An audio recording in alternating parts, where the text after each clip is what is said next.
Sir, मैं इस budget की मुखालिफत में बोलने के लिए खड़ा हूं और इस बात को ज़हन-नशीन करनी चाहिए कि सर के पिछले 25 साल में से 15 साल बीजेपी और एनडीए इख्तिदार पर है और यही बुनियादी वजह है कि आज एक ग्रेजुएट बेरोजगार है, किसान खुदकुशी कर रहे हैं, एमएसएमई बंद हो रहे हैं और चीन से बगैर इंपोर्ट करे हमारे देश का निज़ाम नहीं चल सकता। ये सब जिम्मेदारी इस हुकूमत पर आयद होती है। सर, वजीर आजम कहते हैं कि मुल्क विकसित भारत की राह पे है। मैं कहना चाहता हूं कि ये उस वक्त तक मुमकिन नहीं है जब तक इस मुल्क की 80 करोड़ आवाम फ्री राशन के बगैर जिंदा नहीं रह सकती। विकसित भारत उस वक्त तक मुमकिन नहीं है सर जब हमारे देश की लड़कियां न्यूट्रिशन और तालीमी मौके उनको बच्चों की तरह नहीं मिल जाते। सर, विकसित भारत उस वक्त तक मुमकिन नहीं है जब हमारे मुल्क के बच्चों को जो पढ़ना नहीं आता, प्रॉपर सेंटेंस नहीं लिख सकते। सर, विकसित भारत उस वक्त तक मुमकिन नहीं है जब इस देश की बहुत बड़ी आबादी गरीब है, एब्जेक्ट पॉवर्टी में है। विकसित भारत इस वक्त तक मुमकिन नहीं है सर जब देश के 15% मुसलमानों को तालीम से, रोजगार से, सियासत, इंतजामी और गवर्नेंस से मजहबी तासुब की बुनियाद पर खारिज कर दिया जाता है। सर, 2014 से रियल वेजेस में गिरावट आई है या स्टैग्नेशन हुआ है। हर साल 1.3% की कमी हुए, यानी हर साल वतन अजीज के शहरी गरीब होते हैं और बरसर इख्तिदार की जमात की दौलत में इजाफा होता है। 750 उन्होंने अपने नए पार्टी ऑफिस पूरे देश में खोले हैं और एक गरीब को पीएमएवाई में बगैर रिश्वत करप्शन के घर नहीं मिलता। सर, तनख्वाहों में कमी, गिरावट से सबसे ज्यादा नुकसान मुसलमान, दलित और आदिवासी को है क्योंकि इनमें सबसे ज्यादा गरीब हैं। सर, मोदी हुकूमत ने इन तीनों तबकों के खिलाफ ऐलान जंग कर दिया। क्या मन की बात से एक औसत घराने को खाना मिलता है? सर, वजीर आजम ने हालिया आवाम को, जनता को मशवरा दिया कि खाने के तेल में कमी करने से जिस्म का वजन कम होता है। सर, मगर इस हुकूमत के मोटापे का अंदाजा लगाइए कि 2014 और 22 से मोदी हुकूमत ने एडवर्टाइजमेंट के ऊपर 3,260 करोड़ रुपए खर्चा किए। तो मालूम हुआ कि देश के प्रधानमंत्री मोदी जी एक एग्जाम वॉरियर भी हैं और एक डाइट कोच भी हैं। सर, खाने के तेल का होलसेल प्राइस इंडेक्स 2014 में 104 था, 2022 में 182 हुआ, 2024 में 145 होता है। ये पॉलिसी हुकूमत किसके लिए बनाती है? गरीबों के लिए नहीं बनाती, हम जानते हैं। सर, 80% भारत की आबादी माइक्रो न्यूट्रिएंट डिफिशियंसी है, सफर करती है। हेल्थ के बजट को हम देखें sir, as a percentage of total budget spend and share of GDP, इसमें कोई इजाफा नहीं हुआ है सर, बल्कि इसका शेयर 2018-19 से कम है। जब हेल्थ सेस लागू किया गया था, हजारों करोड़ हेल्थ सेस कॉर्पोरेट और इनकम टैक्स लोगों ने दिया, हमारे हेल्थ सेक्टर में कोई काम नहीं हो रहा है। सर, तालीम पे आ जाइए। इकोनॉमिक सर्वे जो रिसेंटली ले हुआ है इस हाउस में, जिसमें डेटा ये बताता है कि स्कूल रिटेंशन क्लास 1 to 10 63.8 और हायर सेकेंडरी में क्लास 1 to 12 45.6। मतलब यह है कि सर, एक 1/3 हमारे बच्चे 10वीं तालीम को मुकम्मल नहीं करेंगे और आधे से ज्यादा 12th की तालीम नामुकम्मल करेंगे। लगता है कि देश के प्रधानमंत्री इनको एग्जाम वॉरियर बनाने का जो नारा लगाते हैं, वो नहीं चाहते कि नौजवान तालीम याफ्ता बने, बल्कि सिर्फ चाहते हैं कि गरीब और मायूस नौजवान उनकी जलसों जनसभाओं में यहाँ शिरकत करें, उनके लिए जिंदाबाद के नारे लगाएं और खुद की जिंदगी और मुस्तकबिल को मुर्दा कर दें। सर, सच्चाई यह है कि हमारे नौजवानों का एक बहुत बड़ा तबका बेसिक मैथमेटिक्स पढ़ नहीं सकता और अपनी मादरी जबान में एक जुमला नहीं लिख सकता। सर, जो सौतेला तासुब रवैया अक़लियतों के साथ हुकूमत कर रही है, इसकी मिसाल यह है कि वजारत अक़लियती बहबूद का बजट पिछले साल से कम हो गया है। सर, मैं एग्जाम्पल दे रहा हूं आपको।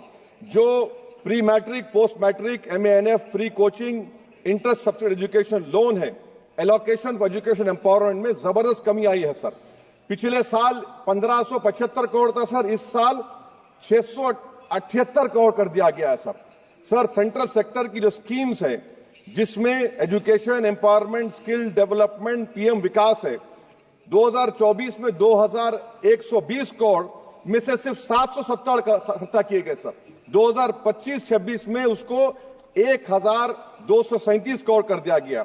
सर, ये सरकार अक़लियतों को और खास तौर से मुसलमानों को मुकम्मल नजरअंदाज कर दी गई है। प्री मैट्रिक स्कॉलरशिप सर, पिछले साल 326 करोड़ में से 90 करोड़ रुपए खर्चा किए गए। पोस्ट मैट्रिक में इस साल 65% कमी कर दी गई, सिर्फ 413 करोड़। मेरिट कम मीन सर 33 करोड़ से 7 करोड़ कर दिया गया है। कौमी वक्फ बोर्ड तरक्याती स्कीम, शहरी विकास संपत्ति सर 2023-24 में 17 करोड़ में 8 करोड़ दिए गए, 1 करोड़ खर्चा हुआ। 2024 में 16 करोड़ सिर्फ 3 करोड़ रुपए दिए गए। इस साल 13 करोड़ रुपए दिए गए हैं। तो इससे अंदाजा होता है कि हुकूमत वक्फ की जायदादों को आमदनी का जरिया नहीं बनाना चाहती, उसको बर्बाद और खत्म करना चाहती है। सर स्किल डेवलपमेंट में हमारी दोहर उस्ताद नई मंजिल बिल्कुल खत्म करके रख दिया। अब टेक्सटाइल इंडस्ट्री बर्बादी के दहाने पे आ गई सर। 2016 तक भारत में सबसे ज्यादा रेडीमेड गारमेंट्स हम एक्सपोर्ट करते थे, आज उसमें 14% कमी आई, बांग्लादेश हमसे आगे चला गया। सर मैं एक मिसाल दे रहा हूं, मालेगांव में पावरलूम इंडस्ट्री में जो रोजगार देते हैं, ना उस पावरलूम इंडस्ट्री के लिए ना उसमें लेबरर के लिए कुछ इस बजट में रखा गया है। RODTEP, ROSCTL में एक्सपोर्ट प्रमोशन की पॉलिसी नहीं बनाई गई। ग्रुप इंश्योरेंस और GIS को क्यों बंद किया गया इन पावरलूम इंडस्ट्री के लिए? और फिर सर PLI स्कीम के बहुत बड़े दावे किए जाते हैं। ये PLI स्कीम प्रो कॉर्पोरेट है, जबकि इसको प्रो माइक्रो होना चाहिए था। मालेगांव की पावरलूम इंडस्ट्री के लिए इंफ्रास्ट्रक्चर डेवलपमेंट है। ये तासुब और सौतेला सुलूक मालेगांव पावरलूम और ये इंडस्ट्री से कब तक चलेगा? सर डेडलाइन, मोदी जी ये गवर्नमेंट डेडलाइन देती है। मेक इन इंडिया का वादा था सर, 100 मिलियन जॉब्स, 12 से 14% ग्रोथ। हकीकत क्या है सर? सिर्फ 6% ग्रोथ है। मैन्युफैक्चरिंग एम्प्लॉयमेंट में सर 12.6 2011-12 में था, वो गिरकर 11.4 हो गया 2022-23 में। सर इकोनॉमिक यूरोपियन यूनियन की policy on carbon border adjustment mechanism EU deforestation regulation ये कहता है इसके ऊपर भारत का बहुत बुरा असर पड़ने वाला है। इकोनॉमिक सर्वे ये कहता है कि 9.5 बिलियन एक्सपोर्ट्स में कमी आएगी। क्या पॉलिसी है सरकार की? सर अनक्लेम डिपॉजिट्स देखिए सर, 2023-24 में LIC में 3,70,000 maturity claims are lying unclaimed, 880 crore के। EPFO 2023-24 में 8,500 crore is lying unclaimed in 21 lakh inoperative accounts. Is this being done deliberately to shore up the government supply? Why is the middle class being made bali ka bakra, sir? In February 2023, sir, 35,000 crore is lying vacant or unclaimed in public sector banks. Why don't you use it? And sir, the travesty of justice is in PM Poshan, sir, a cook or helper gets only 1,000 rupees for 10 months. Why can't the government increase? Sir agriculture department का जो budget है 4,000 करोड़ कमी कर दी गई। मैं आदाद और शुमार और एक स्टडी की बुनियाद पर कह रहा हूं कि किसानों की अगर आमदनी 100 रुपये है तो ये हुकूमत 12 रुपये लेती है। जुल्म नहीं तो क्या है? Sir India steel industry export किया 13 बिलियन और उसमें से 1.2 बिलियन हमने एक्सपोर्ट किया था स्टील एल्यूमिनियम US को। अगर ट्रंप 25% टैरिफ लगाएगा, ये सिग्निफिकेंट बर्डन होगा इंडिया के स्टील एक्सपोर्टर्स पर और इसीलिए इंडिया मेटल इंडेक्स गिरा है 3%। सर क्या पॉलिसी है सरकार की?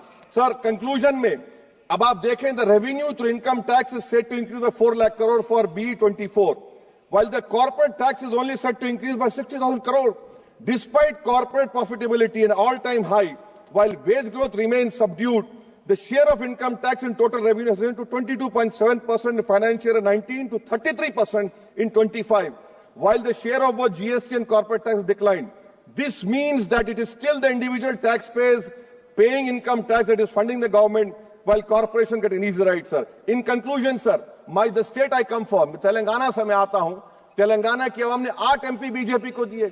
एक प्रोजेक्ट आप नेशनल प्रोजेक्ट नहीं कर सकते, पालमारू इरिगेशन प्रोजेक्ट को नेशनल प्रोजेक्ट नहीं बनाते, गोदावरी के पानी को लाने का प्रोजेक्ट आप नहीं देते, मेट्रो को नहीं देते, एक स्टील बायारा, मेरे 8 MP आपके जीत के गए।